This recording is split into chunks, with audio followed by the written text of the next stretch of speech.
May problema ba ang buhay mo? Huwag kang mag-alala. May advice ako. Pakinggan mo. No. Alam nyo, ganyan talaga ang buhay. Parang life.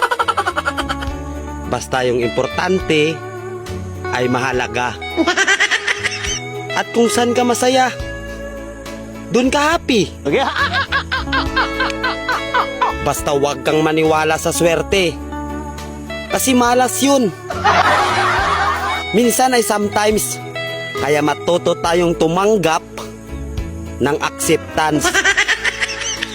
Halimbawa, for example, ang baby ay sanggol. So kung di mo intindihin, you don't understand.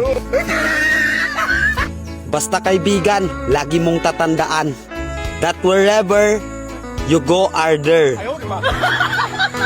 At the end of the day, ay gabi na. At alam mo, walang umaga sa Japan. Kasi lahat sila ay hapon.